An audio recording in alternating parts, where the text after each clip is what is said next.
Yanji Jimbo Jordan Himijan, Zonel Mulam Jimbo Naviata, Bakr Targam Zanto Shermado, Tomba Tuji and Laki Jamser, Najan Zerni Jentums, and Jawar Tuji Shanley Alarm, Jim Panzoja Lasura.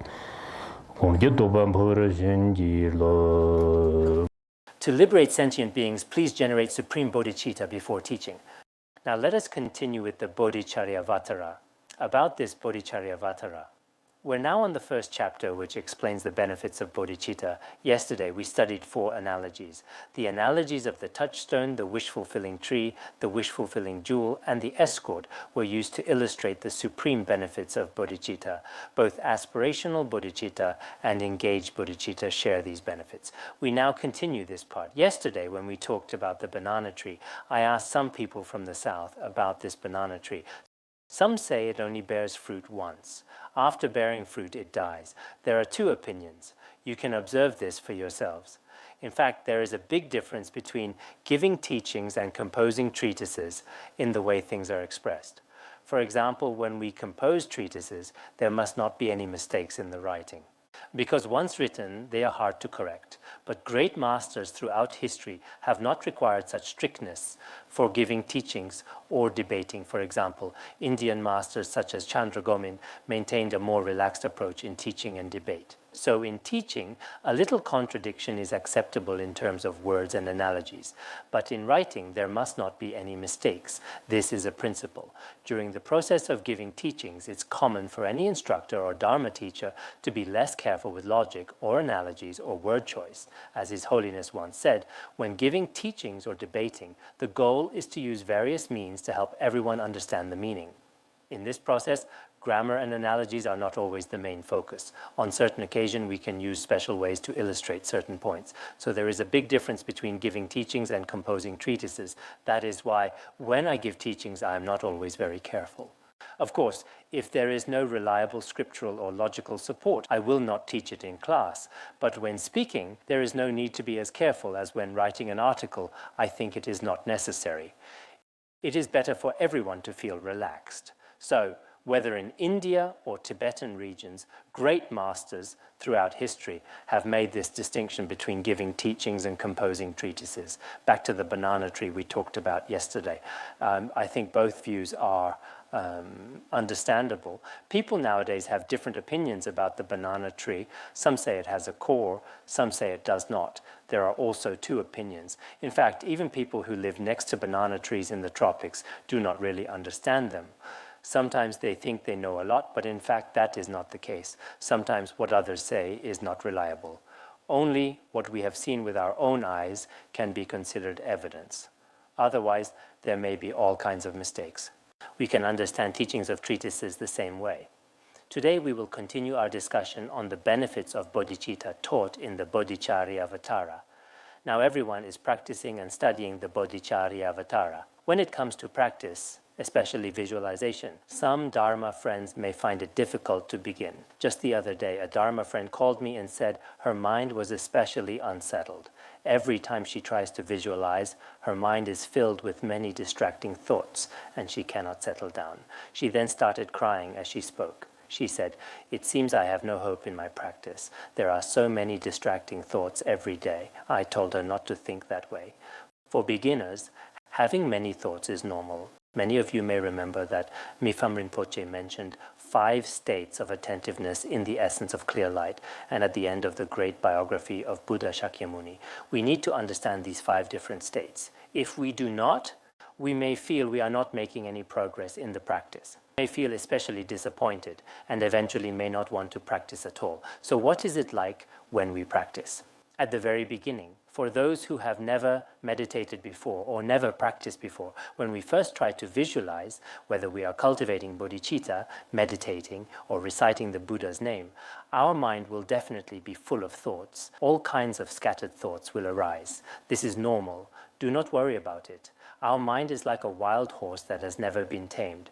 When we try to tame it, the moment we catch it, it will be especially wild. It is impossible for it to be gentle or tame right away. So at the beginning, our mind experiences a sense of agitation, which is like water falling from a cliff. A waterfall cascading down a cliff is extremely fast, since our mind has never been tamed before. So when we try to settle it, we may suddenly think of things. We may even start thinking about things we never wanted.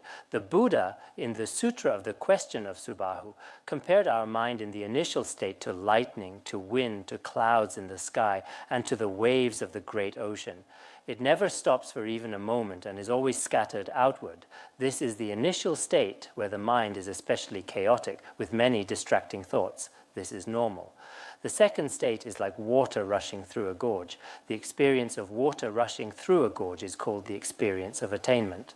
What is this like? Compared to the waterfall from a cliff, the water in the gorge is still rushing and roaring, or it has a tendency to surge rapidly, but it is much slower compared to the water from a cliff.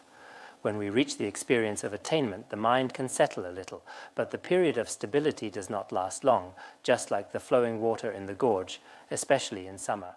The water in Larung Valley can serve as an analogy for the second state. Then at the third state, it is like a river flowing through the plains. What is the river on the plains like? From a distance, it seems as if the river is not moving at all. But when you get to the shore, there is still some movement. The third state is called the experience of familiarity, which is like a river flowing through the plains. This experience of familiarity means that in the process of observing the mind, it seems the mind is quite stable, but when you look closely, there are still some thoughts arising. Then, at the fourth state, it is called the experience of stability, resembling an ocean without waves. What is this like? When we look at the ocean from the shore, especially from a distance, the sea is calm, with no waves at all. When you get to the shore, although it is much calmer than a river on the plains, there are still some ripples and waves. This is the fourth state. At the fifth state, it is called the experience of perfection, resembling a mountain. This is the ultimate experience, stable as the king of mountains like Mount Sumeru, which never moves.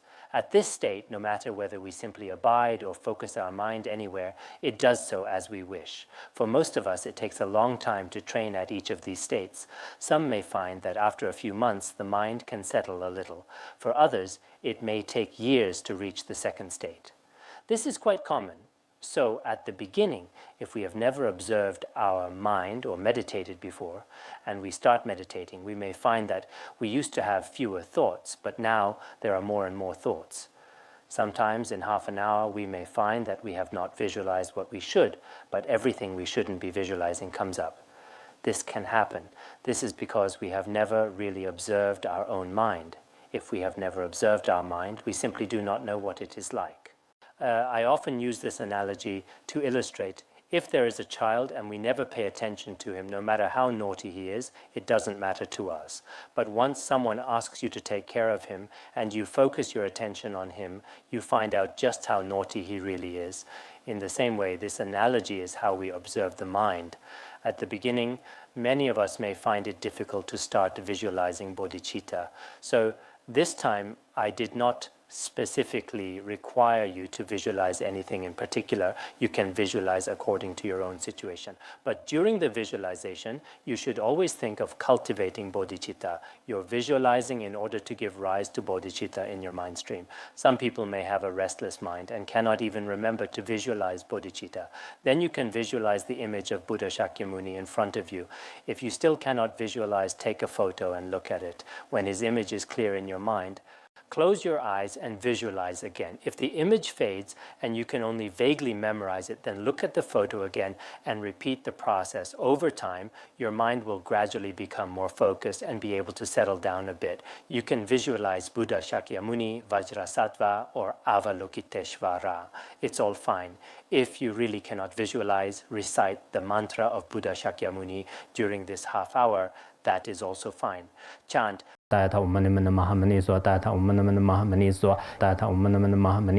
Visualize while reciting, and gradually your mind will become capable. Think to yourself, this time I am praying to Buddha Shakyamuni so that bodhicitta may arise in my mind stream. Practice with this intention. The practice has not even lasted a month yet. Some of you may already be losing confidence. If you lose confidence in such a short time, how will you get through the long journey ahead? Practice takes a long time.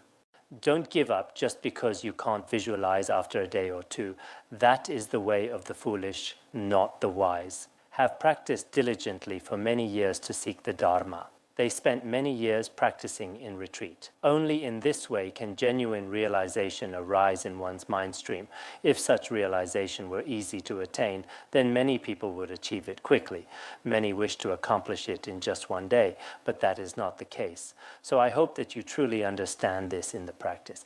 At the beginning, there will be many thoughts. I think this is not a bad thing. It is actually normal. So today I want to remind everyone again, in the practice, it is best not to lose confidence. If that happens, we will lose our motivation to move forward. Without motivation, it is very likely that while so many Dharma friends and practitioners keep making progress in their own practice and attain their own level of realization and accomplishment, if we give up halfway, we will lose this rare Dharma in this very life. So after making aspirations, it is best not to give up our practice. We will review our progress next year or in half a year. We also encourage daily practice and visualization. If we are busy or sick for a few days, we can make up for it later. But if there are people who never practice at all, and of course I will not force anyone, it is your freedom to practice or not, but I will still feel disappointed because we all made vows together in front of all Buddhas and Bodhisattvas. After making aspirations, we should do our best to practice. Of course, in the process, some people will have better results, some not as good, and some may not see any results at all, but gradually things will change. As Mipham Rinpoche often said, the mind is a conditioned phenomenon. It may be bad at first, but it can change over time. At first, it cannot settle at all, but gradually it will be able to settle down. So, in this regard, we should take it seriously. Today we will discuss the fifth analogy, which is section 5, the analogy of fire, completely destroying negative karma. The verse says, just as by the fire that will destroy the world, great sins are surely and instantly consumed by it. Bodhicitta is like the fire at the end of a kalpa, which is a particularly intense fire. It can instantly destroy the entire world. In the same way, our bodhicitta is like the fire at the end of a kalpa. In a single instant, when bodhicitta arises in our mind streams, it can destroy all the negative karma we have accumulated since beginningless time, or all the negative karma created in this very life. So, the merit of bodhicitta is truly immense. Yesterday, we already discussed fixed karma. Fixed karma can be suppressed by bodhicitta. Today, we are talking about how unfixed karma can be completely destroyed. The fire at the end of an eon can burn away all worlds below the first dhyana heaven. Regarding this fire at the end of a kalpa, according to the Abhidharma Kosha, our world goes through the stages of formation, abiding, destruction, and emptiness. During the stage of destruction, there are 7 types of fire. One type of fire has the combined heat of 7 suns. When this fire appears, all worlds below the first dhyana heaven are destroyed in an instant. The power and heat of this fire are extremely intense. In the same way, by relying on bodhicitta, in a single instant, one can certainly burn away from the root all the gravest negative karma, including the 5 crimes with immediate retribution. In a single instant, when bodhicitta arises in our mind streams, we learn that we give rise to relative bodhicitta. It is not absolute bodhicitta. Of course, absolute bodhicitta has its own power, but we will not discuss that here. When relative bodhicitta arises in a single instant, it destroys the negative karma in our mind streams. How is this negative karma destroyed? It will destroy all the karma that would lead directly to rebirth in the lower realms. For example, in our mind streams, if we have committed the 5 crimes with immediate retribution, like killing one's father, mother, or an arhat, committing then, according to the exoteric view, we must experience the result. Not experiencing the result would be unreasonable. This is called a crime with immediate retribution, also known as fixed karma. Some treatises in Chinese Buddhism say there are 3 things that cannot be changed, and one of them is fixed karma. The meaning of fixed karma cannot be changed is that if you do not properly confess and do not encounter an antidote, it cannot be changed. In fact, if you encounter the antidote, it can be changed. Some treatises say, what is the difference between fixed and unfixed karma? Karma created intentionally is called fixed karma. Karma created unintentionally is called unfixed karma. If we intentionally create karma, whether good or bad, it will definitely ripen and bring results for ourselves. For example, if I kill or break a precept intentionally, commit the 5 crimes with immediate retribution, or destroy the 3 jewels intentionally, this is definitely fixed karma. If we do not encounter an antidote, we will definitely experience the result in a future life. But if we encounter the practice of bodhicitta, we will not fall into the lower realms. This is not the same kind of elimination as is explained in the Ornament of the Middle Way. When the wisdom of the Buddha arises, all afflictive and cognitive obscurations are eliminated. Here, it means that all karma leading to the lower realms is completely eliminated. Many scholars also explain it this way, which is quite good, because a person with bodhicitta in their mind streams will never fall into the lower realms. His Holiness also often emphasized this before. Once, our academy held a debate, during which His Holiness explained several key points. One point was, if you have bodhicitta in your mind streams, you will never fall into the lower realms. Then, no matter what sharp arguments other Dharma teachers used to refute him, His Holiness cited many scriptural sources from both exoteric and esoteric traditions to support his statement. So, if at the time of death your bodhicitta remains unbroken, you will not fall into the lower realms. In the Avatamsaka Sutra, there is also a clear analogy. The Avatamsaka Sutra says, if there is 1,000 years of darkness, when a lamp is lit, it is dispelled in an instant. You cannot say that because the darkness lasted 1,000 years, it cannot be removed. Also, on the head of the Naga king is a wish-fulfilling jewel. With the wish-fulfilling jewel, all obstacles, hindrances, and harm is dispelled. In the same way, whoever possesses the lamp of bodhicitta and the wish-fulfilling jewel of bodhicitta in their mind streams, all negative karma, especially that which leads to the lower realms, will be completely eliminated. In this way, we know that the merit of bodhicitta and its power are truly immense. Why is it so? Because the merit of bodhicitta is truly vast. The Indian great commentary on the Bodhicharyavatara says this: the merit of giving rise to bodhicitta for even a single instant is immeasurable. No matter how heavy your negative karma may be, it is like putting a pinch of salt in the ocean. It is completely dissolved in the ocean. The taste of salt disappears entirely. In the same way, if I have committed killing or stealing in the past, through the inconceivable power of bodhicitta, such negative karma is completely destroyed. Last year, when we studied Finding Rest in the Nature of Mind, I remember it also quoted a scriptural source from the Nirvana Sutra. It says that if you cultivate bodhicitta for even a single instant, its merit cannot be measured even by the wisdom of the Buddha. Don't think that practicing for half an hour in the morning is insignificant. Do not think this way. This is what the Buddha taught us. The Nirvana Sutra makes the point very clearly. If you look at Finding Rest in the Nature of Mind, you will find this in the section on the merit of aspirational bodhicitta.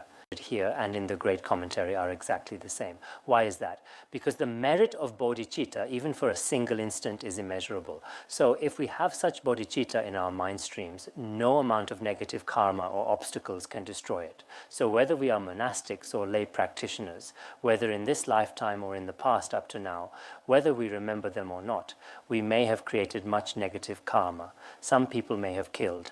Some may have lost their temper and created negative karma through speech. Some have given rise to anger, greed, and all kinds of afflictions. To completely purify and confess all this by other means is very difficult. Therefore, such teachings are truly precious for us. After practicing bodhicitta this time, the negative karma in our mind streams have already been suppressed or destroyed, whether we are lay or monastic practitioners, not to mention anything else, just in terms of eating. Many have eaten a lot of meat, and some even order live animals for food. If we have lived 20 years as a human, how many lives have we eaten in those 20 years? If we do not confess with bodhicitta now, how will we repay them one by one in our future lives? To repay life with a life is not an ordinary repayment. If we could repay with wealth, we could give all our possessions to them. But to repay life with a life is truly terrifying. Every sentient being has the right to live. This is a natural right for every being, but humans can be truly frightening, cruel, and barbaric. For the sake of a moment's appetite, how many lives have humans killed? If we do not practice bodhicitta and properly confess, will we have any chance for liberation in the future? Everyone should look back on their own life and reflect upon this. Now let us go back to the commentary. The Avatamsaka Sutra says, just as the fire at the end of a kalpa burns away all evil deeds. You see, the sutra says this very clearly. Bodhicitta is like the fire at the end of a kalpa, burning away all negative karma. These are the Vajra words of the Buddha, so we must take them seriously. In his commentary, Tokme Zangpo cites at least one source from sutras for every verse here. I think this is very good for many Dharma friends here. He did not cite great masters from Tibetan Buddhism. His citations were almost all from the sutras taught by the Buddha. Many Dharma friends listening to the Bodhicharyavatara this time may have come from Buddhist colleges or research institutes. Many are not necessarily students of Tibetan Buddhism. Why do I think all the scriptural sources Tokme Zangpo quoted this time are not from Tibetan Buddhist texts is good for us? Some of you may have the thought, oh, this is Tibetan Buddhism. If it's Tibetan Buddhism, I won't study it. If it's Indian Buddhism, I will study it, because Shakyamuni Buddha's homeland is India. So I have some faith in Indian Buddhism. There may be such people among us. People have all kinds of personalities and ideas. But as long as it helps us to give a rise to bodhicitta in our mind streams, I think it does not matter whether the quotations are from Tibetan, Indian, or Chinese Buddhism. What is our key point? Many people did not understand what bodhicitta really is. Some think that practicing Chan is bodhicitta. Some think that reciting the Buddha's name is bodhicitta. Some think that doing good deeds for others is bodhicitta. What they think is bodhicitta is not really bodhicitta. What is bodhicitta? Many people may not really understand it yet. But after this study, we will truly understand what true bodhicitta is and what kinds of wholesome qualities are similar to bodhicitta. This is the key point this time. Especially nowadays, people in big cities are very enthusiastic about learning Buddhism. Every time we go to a city, we see so many young and educated people who are very eager to learn Buddhism, but they cannot answer even the simplest questions. This is understandable. Because we have not received systematic Buddhist education, it is impossible for everyone to understand before learning it. Just like any worldly knowledge, we cannot truly understand its principles without systematic education. So I think in this study of the Bodhicharyavatara, apart from the Dharma friends present, others should also be very happy. Why is that? I think seeking the Dharma is not easy. Now, with the help of technology and convenient methods, many people do not need to go elsewhere to endure hardship, nor do they need to go to Tibetan area and suffer from altitude sickness and so on, nor do they need to find a place to stay, food and clothing. People endure to seek Dharma, but now, many people can easily sit at home and listen to the teachings casually. You can receive the transmission and the Dharma just the same. I think for many people, it is the best thing to study the Dharma in such an easy way. When I go out to cities, I see many lay people and monastics have great faith in learning Buddhism. But if we only meet once and say a few words in a city, since the doctrines of the Dharma are profound, can people really understand the Dharma by a brief exchange? It is difficult to truly understand. So I think everyone should have a sense of its preciousness. If you do, your studies will be successful. If you do not, and you think it does not matter, that you can hear it anywhere, just like a popular song, I think the Dharma may have no value for you. About making this teaching public, I have thought it over many times. Would it be beneficial? But in the end, I thought, no matter what, for many people, going to the Tibetan regions or a Buddhist college to study may not be realistic in this life. So I'd like to use this method with the blessings of all Buddhas and Bodhisattvas to help many of you understand the teachings of Buddhism. If you understand this is the purpose of giving these teachings, it means that you will no longer be a Buddhist in name only, but a true Buddhist. So I hope that you will understand all the principles of bodhicitta, especially all the verses and commentaries of the Bodhicharyavatara, and study them thoroughly. Now, we are going to learn what Master Kalyanadeva stated. As Master Kalyanadeva said, a moment of great forbearance, not dependent on any object, can certainly burn away all negative karma. Here, A moment of great forbearance without clinging can be interpreted as both absolute bodhicitta and relative bodhicitta. Because in a single instant, when bodhicitta arises in the mind stream, you no longer have a self-cherishing mind. This is a kind of great forbearance. Without clinging or self-cherishing, such bodhicitta can burn up all negative karma. In fact, this explanation is not a repetition of what was said before. It does not contradict the previous reasoning. Yesterday, we used the analogy of the escort. Today, we use another analogy, the fire at the end of a kalpa. These two are not contradictory. The previous analogy refers to suppressing negative karma. Yesterday, we talked about suppressing negative karma, including the 5 crimes with immediate retribution. Of course, Tokme Zangpo's explanation is a bit different from other explanations. Master Kalyanadeva maintains that the previous analogy is about suppressing negative karma, not eradicating it. Here, this analogy refers to completely eradicating negative karma. The difference lies in whether the karma is fixed or unfixed. Patrul Rinpoche also agrees with this view. The previous analogy is from the perspective of suppressing negative karma. Here, it is about complete eradication. However, some scholars interpret the two analogies in another way. For example, generally, those with bodhicitta do not fall into lower realms. Even if they do, it is like a ball bouncing. They quickly attain rebirth in a pure land. Some scholars believe that if you have bodhicitta in your mind stream but later lose it, then the negative karma in your mind stream will ripen and you may fall, but after falling, you will quickly be liberated. From the perspective of losing bodhicitta in your mind stream, all negative karma is suppressed. From the perspective of not losing bodhicitta in your mind stream, here, all negative karma leading to rebirth in the lower realms is eradicated at the root. There is a third way of interpretation. Tokme Zangpo's explanation is a bit different from Master Kalyanadeva's explanation. When Tokme Zangpo explains, he uses the 5 crimes with immediate retribution to illustrate both cases. Previously, the 5 crimes with immediate retribution were suppressed. And here, the 5 crimes with immediate retribution are eradicated at the root. Why is the difference? Because the power of the antidote is very strong here. This is Tokme Zangpo's view. If your antidote is very strong, even the 5 crimes with immediate retribution can be eradicated. If your power of bodhicitta is not strong, if your altruistic mind is not strong, then negative karma can only be suppressed. It should be understood this way. If someone asks, isn't it contradictory for one bodhicitta to have 2 kinds of merit? One is the merit of suppression, the other is the merit of eradication. If one bodhicitta has both kinds of merit, isn't that a contradiction? Here it says there is no contradiction. If you attain ever more excellent bodhicitta, then the merit will also become ever more supreme. It is attained gradually. So there is no contradiction at all. For example, when bodhicitta in my mind stream is not very strong, the 5 crimes with immediate retribution in my mind stream can only be suppressed, temporarily preventing them from ripening. If I fall into the lower realms, I will be liberated quickly. This is the function of bodhicitta when it is not very strong. If the power of bodhicitta in my mind stream is very strong, then even if I commit the 5 crimes with immediate retribution, they are eradicated at the root.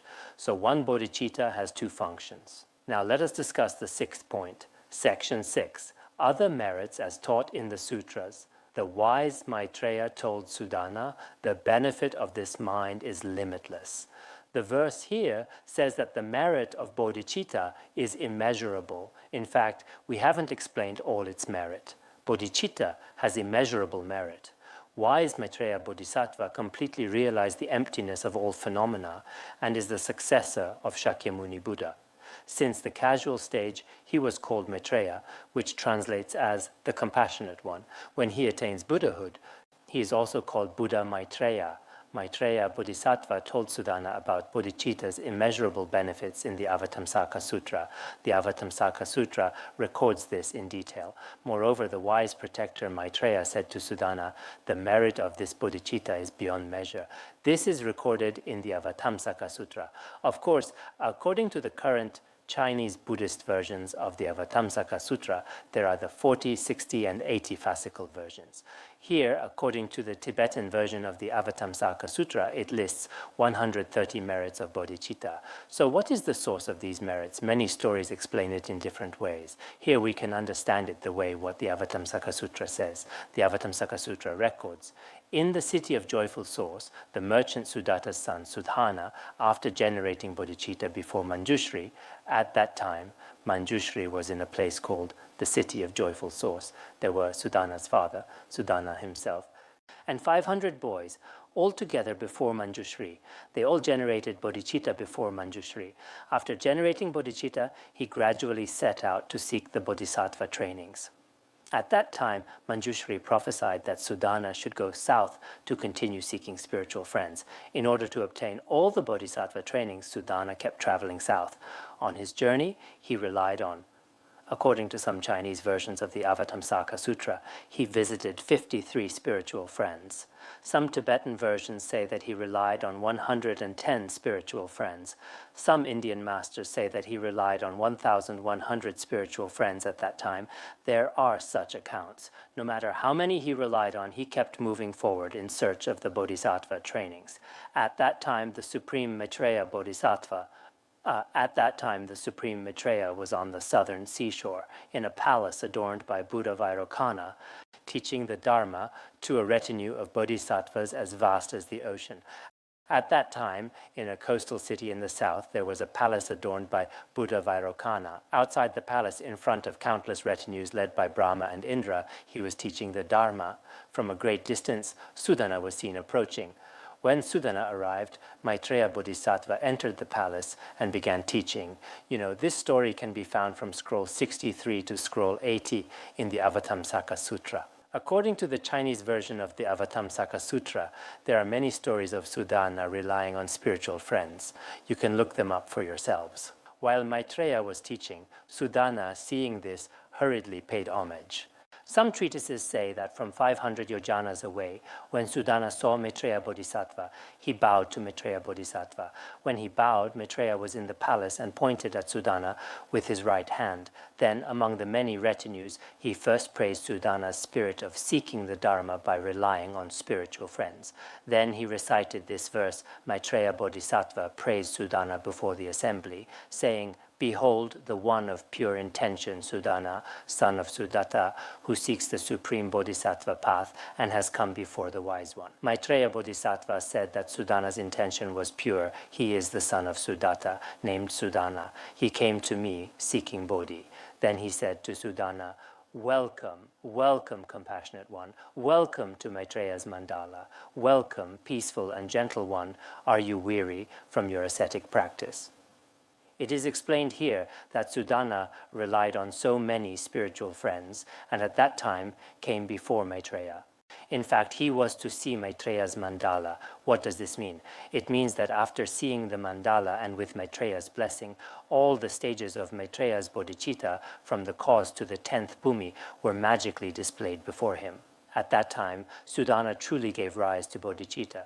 Because he relied on so many spiritual friends, in the process of relying on them, some taught him part of the trainings of absolute bodhicitta, some taught him part of the trainings of relative bodhicitta, but none taught him the complete trainings. Each spiritual friend gave him only part of the teachings. According to the Chinese version of the Avatamsaka Sutra, some spiritual friends did not appear to be very proper. This is also the case.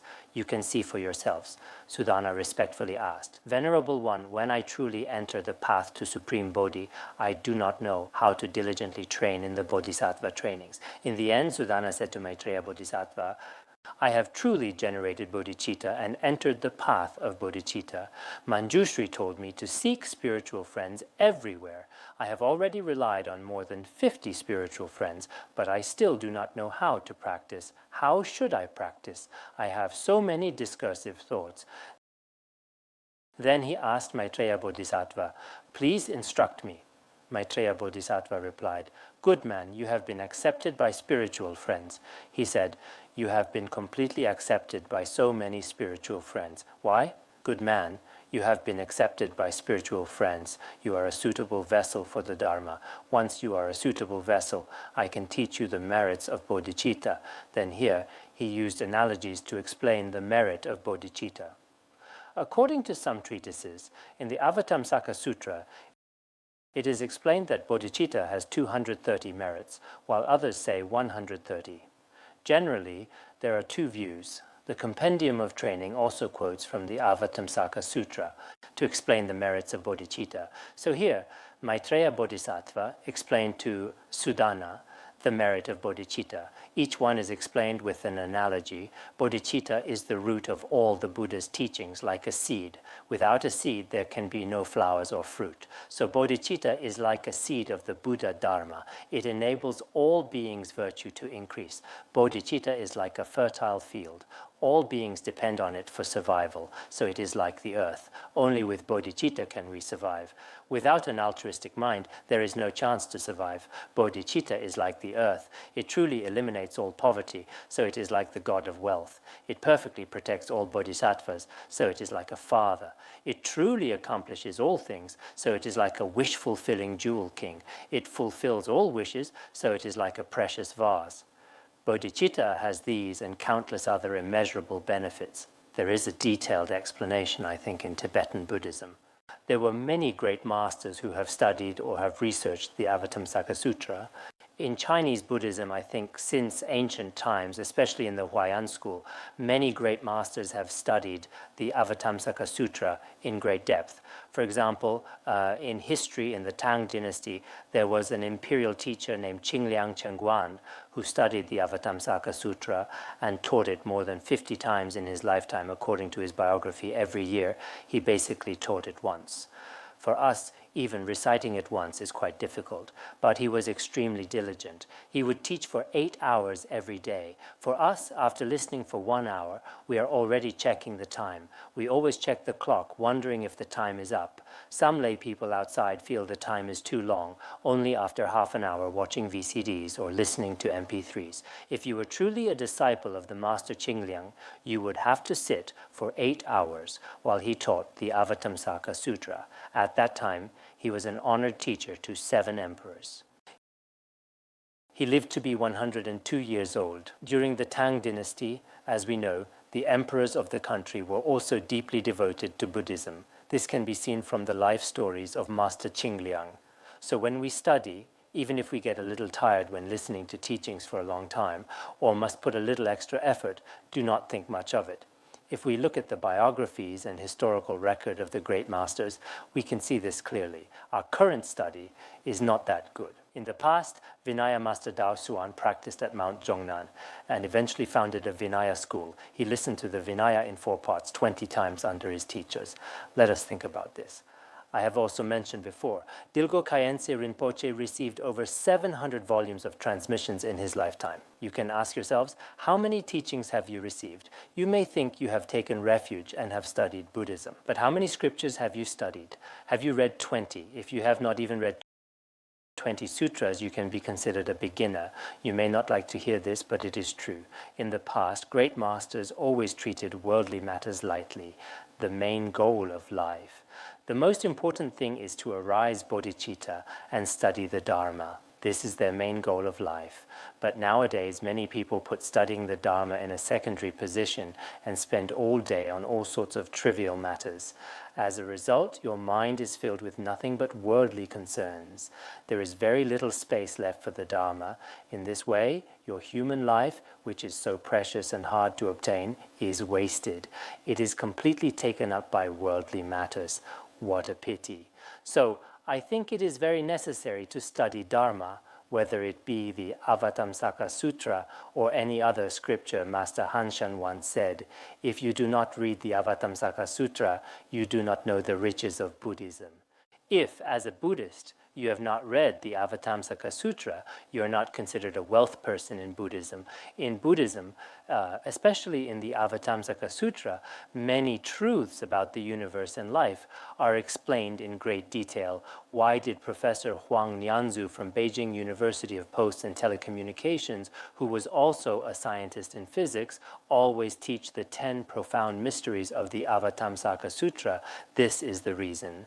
If we want to combine worldly knowledge with the Dharma, we must understand the inconceivable mysteries of the Avatamsaka world. If we understand them, we will also understand the mysteries of today's world.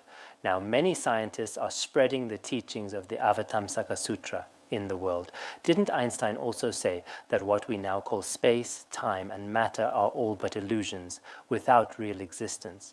Why did he say this? Because the old theories of scientists were completely overturned by new scientific theories when they were overturned. The new theories coincided with the doctrines of Buddhism. There is no contradiction. They are completely harmonious. Once at a ceremony at the Jade Buddha Temple in America, Professor Chen-Ning Yang, who is a theoretical physicist, shared his view about spiritual faith, saying, "I am a scientist who believes in Buddhism. I believe Buddhism contains many inconceivable mysteries, and Buddhism plays a very important role in our lives." More than 2,000 years ago, Buddhism has spread to China and has had a profound impact on Chinese culture since then. He also spoke about Su Dongpo and his experience learning Buddhism and how Buddhist truths align with modern science in some ways, and in some ways how modern science cannot match the Dharma at all. He explained this very clearly. Some people may be a little arrogant, thinking they have studied some worldly theories or have a PhD or have attended universities and so on. However, if you are arrogant, you may only have a superficial understanding of Buddhism. True scientists and those who truly understand never regard Buddhism as superstition, nor do they treat it with a negative attitude. Those who do not understand Buddhism have never studied the truly profound principles, nor have they studied Buddhism. Such people think Buddhism is just dogma, or that Buddhism has nothing to do with life, or that those who study Buddhism are people who have nowhere else to turn, and in the end take it as a kind of spiritual comfort. But in fact, this is because they do not understand Buddhism. If they truly go deep into Buddhism and examine Buddhist compassion, dependent origination, and the view of samsara, one by one, not to mention refuting all Buddhist theories, they cannot even refute the Buddhist view of reincarnation. After studying it for 100 years, they will not be able to refute it. So, as Buddhists, we should not just say it verbally, but establish a firm right view in our hearts. This is very necessary. Studying the Avatamsaka Sutra would be of great help and benefit. Now let us continue. Section 2, Special Merits, is divided into 3 parts. 1, Classification. 2, Differences in Essence. 3, Differences in Merit. First, let us discuss Section 1, Classification of Bodhicitta. There are several ways to classify bodhicitta. As stated in the Nirvana Sutra, bodhicitta is divided into absolute bodhicitta and relative bodhicitta. The Avatamsaka Sutra says bodhicitta can be divided into aspirational bodhicitta and engaged bodhicitta. The ornament of clear realization explains bodhicitta through analogies, such as the earth, fire, the moon, water, and so on. It gives 22 analogies. The ornament of the Mahayana Sutras classifies it into 4 categories. First is the faith-based bodhicitta, then the pure intention bodhicitta, then the resultant bodhicitta, and the bodhicitta that eliminates obscurations. There are many ways to classify bodhicitta, but from the perspective of how it arises in our mind streams, we first generate relative bodhicitta and then absolute bodhicitta. What is absolute bodhicitta? It is the realization attained by bodhisattvas on the first bhumi and above. Such a state is called absolute bodhicitta. What is relative bodhicitta? It is aspirational bodhicitta and engaged bodhicitta as taught in the scriptures. This is what is called relative bodhicitta. Relative bodhicitta can arise in the mind of ordinary people like us. Today, the classification we are discussing is absolute bodhicitta and relative bodhicitta, which are actually classified by their essence. Sometimes bodhicitta is classified by analogy. sometimes by how it arises in the mind streams, and sometimes by its essence. Here, it is classified by its essence. How is it classified? In brief, bodhicitta is of two kinds, aspiring bodhicitta and engaged bodhicitta. We should know that bodhicitta, in summary, is of two types. Which two? One is aspirational bodhicitta, and the other is engaged bodhicitta embodied in actions. We must be clear. In summary, there are two types of bodhicitta, namely aspirational bodhicitta and engaged bodhicitta. As the Avatamsaka Sutra says, you see, Tokme Zangpo always uses the Avatamsaka Sutra as a source. Otherwise, some people might question the school tradition. If we quote from the Avatamsaka Sutra, people of all schools will accept it. It is rare for any being to make the aspiration for unsurpassed bodhi, and even rarer to actually practice for unsurpassed bodhi. Here, the scriptural source from the Avatamsaka Sutra is given. This means no matter what kind of being, if you make the aspiration to liberate all beings, this is called aspirational bodhicitta. But there are not many people in the world who make such an aspiration. They are as rare as stars in the morning sky. Compared to that, to practice diligently for the sake of all beings and to engage in practice is called engaged bodhicitta. According to the Avatamsaka Sutra, those who practice engaged bodhicitta are even fewer. How many people are there who study Buddhism in China today? Some statistics say there are over 100 million. If there are over 100 million, we can estimate for ourselves how many have truly generated aspirational bodhicitta. When we go to large temples, for example, on Avalokiteshvara's birthday, or on the Buddha's turning the wheel of Dharma day, most people at Dharma centers are making aspirations for family happiness, health, or family harmony, and so on. They make aspirations for different personal purposes. How many people truly generate bodhicitta for the benefit of all beings? So, what the Avatamsaka Sutra says is absolutely true. Among all practitioners, those who truly generate bodhicitta are very few. So this time, everyone must generate bodhicitta in the process of practice. According to the Ornament of Clear Realization, the definition of generating bodhicitta is to generate the mind for the benefit of others, aspiring for perfect enlightenment. What does it mean to generate the mind? To generate the mind is to seek perfect Buddhahood for the benefit of others. This is the definition of generating the mind. This must never be abandoned. As I mentioned earlier, nowadays many people talk about bodhicitta, but they barely know the true meaning of bodhicitta. I have listened to many recordings and read many books by Dharma teachers. I also heard many lay people speak, but most of it is just empty words. Generate bodhicitta, generate bodhicitta, generate bodhicitta. But do we really understand what bodhicitta is? Do we really understand the concept of bodhicitta? Everyone should examine this in detail. So true bodhicitta is not about how much we donate today or about starting a school or a charity project. These are altruistic actions. What is true bodhicitta? It is to benefit beings with the Dharma and to ensure that they attain Buddhahood. With this purpose, we make aspirations and act accordingly. This is the true activity of Mahayana bodhicitta. Therefore, we must not confuse compassion with bodhicitta. Here, the difference between the two is explained, so we will stop here for today.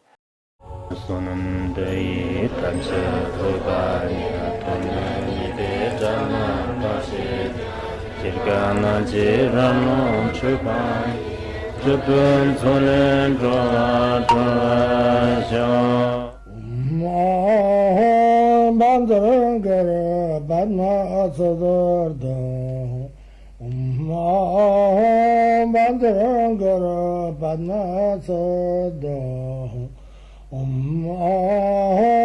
Bandharangara Padmasada